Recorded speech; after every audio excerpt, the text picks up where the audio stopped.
suis allé pour vous demander aux gens, principalement à des jeunes, combien de temps ils passent sur leur téléphone par jour. Ma moyenne quotidienne est de...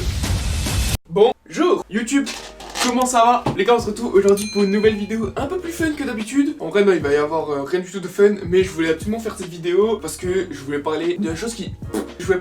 m'était arrivée il y a quelques temps. On va directement rentrer dans le cœur du sujet. De toute façon, vous avez vu le titre et la miniature, vous savez de quoi je vais parler aujourd'hui. C'est bien sûr de mon mois sans téléphone. Alors pas moi, mais mon mois sans téléphone, vous avez capté. Gros, comment est-ce que j'en suis arrivé à faire cette vidéo? Comment ça se fait que je sois séparé de mon téléphone pendant un mois? Je vais tout vous raconter, ne vous inquiétez pas. Alors pour faire simple, c'était un jour, il faisait beau. Il faisait beau, la température montait, la piscine était relativement chaude.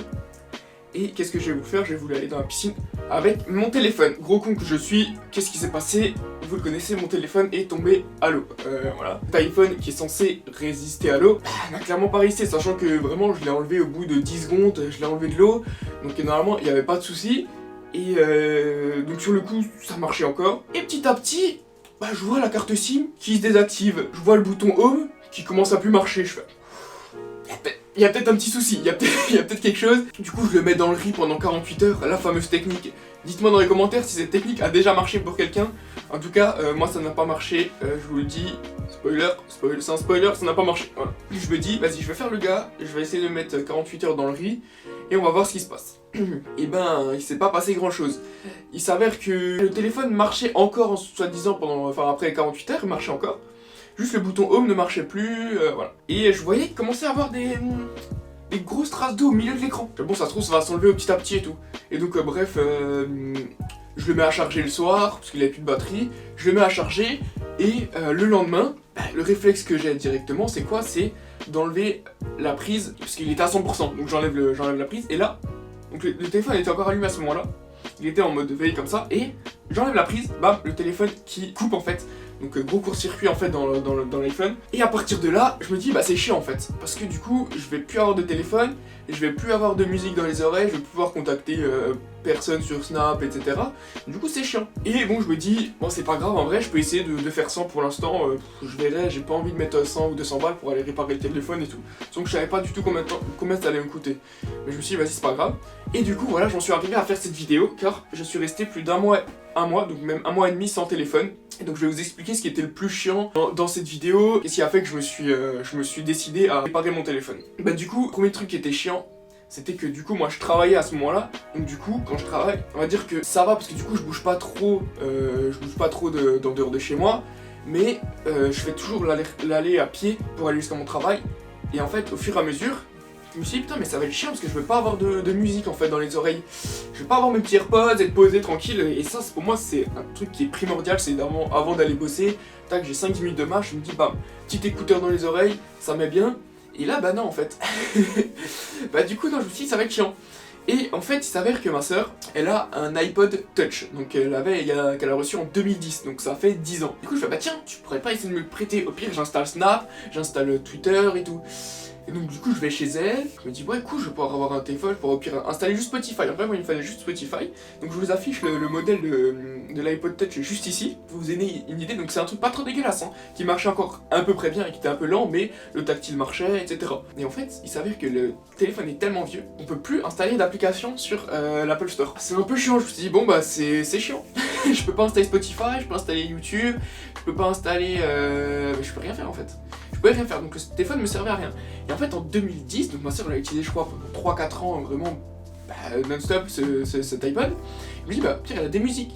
Et quelle fut pas ma surprise quand j'ai trouvé du petit maître Gims. Je me tire, demande pas pourquoi je suis parti sans motif. De la section d'assaut. J'ai demandé pardon sans qu'on puisse me l'accorder. J'ai demandé ma route sans qu'on puisse me l'indiquer. Bien évidemment la classique, ma direction, voilà, donc passé en boucle. Kenza Farah. Entendez-vous le cri des gens? Enfin des anciens sons de ouf. Et je me suis dit pire tant pis. En vrai tant pis, je vais quand même utiliser ça le matin. Donc je connecte mes AirPods sur l'iPod le matin et tout. Je commence à écouter ça pendant une semaine. Une semaine je me dis ça commence à être un peu chiant en fait. Ça commence à être un peu chiant parce que c'est quand les mêmes sons commencent à passer. Parce que vraiment il y avait genre 400 sons mais il y en avait peut-être entre 5 et 10 qui étaient potables. Donc je me dis c'est chiant un peu de réécouter tout le temps la même chose. Moi j'avais de la musique. Je me dis tant pis. Je me suis dit tant pis, je vais arrêter d'utiliser ça, je vais arrêter de me faire du mal. Et ouais, j'ai dégagé cet iPod. Et bref, ça c'était la première semaine. Au fil du temps, j'avais plus quoi écouter la musique. Même quand chez moi j'ai un PC, mais même quand t'es chez toi, je pouvais pas mettre de son sur l'enceinte. J'avais aucun autre appareil en fait. C'est que avec mon téléphone que je mettais des sons d'habitude sur une enceinte. Et vu qu'à ce moment-là il faisait beau, j'avais envie de sortir, poser l'enceinte au bord de la piscine, se mettre bien et tout. Et je pouvais pas en fait. Et ça me culpabilisait. J'ai tout essayé, connecter l'enceinte à la télé pour pouvoir écouter la musique. Enfin, depuis la télé, mais connecter à mon enceinte pour que je puisse aller dehors avec l'enceinte. Y a rien qui fonctionnait. J'étais dépité, je me suis dit c'est trop chiant, j'ai pas de musique. Et c'est ça qui me frustrait le plus en fait. Mais d'un autre côté, ce qui était trop bien, ce qui était bien on va dire, c'est que t'es jamais sur ton téléphone pour un rien. On connaît tous, même moi je le fais, cette personne qui tout le temps sur son téléphone à checker chaque notif alors qu'il a pas de notif. Le mec il est tout seul, il y a personne qui veut le parler. Et voilà, moi je vis ça. T'es tout le temps en train de regarder, t'as pas une notif Twitter, une notif YouTube, mais non, il y a rien du tout. Et du coup ça c'était bien parce que ça me libérait de tout ça. Vous dites-moi dans les commentaires combien de temps vous passez d'heures par jour sur votre téléphone. Écoutez-moi, on va regarder ça tout de suite. Je vous donne une idée de combien de temps je passe, mais c'est un truc de fou. Ma moyenne quotidienne est de 9h40. Et regardez, c'est marqué ici, 9h40. Même hier 14h26, je sais pas comment c'est possible. Je pense que je me suis endormi devant, c'est pas possible. 8h, 6h, c'est un truc de fou. Donc vraiment je suis accro à cette merde. Je suis tout le temps dessus. Donc dites-moi vous dans les commentaires combien de temps vous passez. Mais voilà, donc là en vrai j'étais libéré. Donc même en vrai, même pendant les repas de famille, j'étais jamais du coup sur le téléphone. Pour ça c'était trop bien, genre vraiment je me libérais de tout ça et ça me faisait du bien. Mais bon, on revient toujours au même problème, c'est de la musique. Et moi vraiment je me suis dit, bah en vrai, ok, qu'est-ce que je fais en fait sur mon téléphone? Qu'est-ce que je regarde? C'est quoi? C'est de la musique? C'est Twitter? C'est YouTube? Mais en vrai, Twitter, YouTube et tout, je m'en fous, quand je suis en dehors de chez moi, j'ai pas besoin de regarder ça, en vrai, j'en ai rien à foutre. Et du coup, je me dis, bah, est-ce que j'achèterais pas un iPod Touch en fait? Surtout qu'il y a des nouveaux là qui vont sortir, je me suis dit, pourquoi est-ce que j'achèterais pas ça et tout. Mais bon, j'ai regardé le prix, 400 balles, pour que hors connexion tu puisses rien faire sur ton téléphone à part jouer. Ah, c'est un peu chiant. Parce qu'en vrai, je me suis dit, Spotify, si tu as l'abonnement, tu télécharges tes musiques en amont. Du coup, même dans le train, quand t'es en connexion, tu peux quand même écouter. Mais en vrai, je me suis dit, 400 balles, ça fait chier, quoi. Mais du coup, je me suis quand même posé le petit souci de ça. Bah là, il s'est passé, 2-3 semaines après ça. Et bref, je continue comme ça, sans musique. Et ce qui était le plus chiant aussi, c'était quand je devais me déplacer, quand je devais aller en dehors de chez moi et que je connaissais pas l'adresse. Et du coup, je devais piquer le téléphone à ma mère. Et c'est l'enfer en fait, c'est-à-dire que du coup, tu dois toujours demander, ouais, tu peux pas me filer ça? Et du coup, ma mère, elle a aussi besoin de son téléphone, s'il lui arrive un truc, si elle doit contacter quelqu'un dans la journée. Et du coup, en fait, je devais être tributaire de quelqu'un en fait. Et du coup, c'était trop chiant par rapport à ça. 2-3 déplacements, ouais, je faisais pas les déplacements tout le temps, mais c'est vrai que quand tu as déplacé 2, 3, 4 fois en un mois, bon, c'est pas beaucoup, hein, mais c'est tout de suite chiant. Et bref, un mois et demi se passe, et là, je me décide enfin à aller réparer mon téléphone. En fait, c'est juste que j'avais genre méga la flemme de le réparer, en fait. C'est surtout ça. Et du coup, je suis allé le réparer, ça m'a coûté une centaine d'euros. Pour changer, du coup, en fait, c'est la carte mère qui était morte dans mon téléphone. Du coup, voilà comment j'en suis arrivé à faire cette vidéo. Plus d'un mois et demi sans téléphone.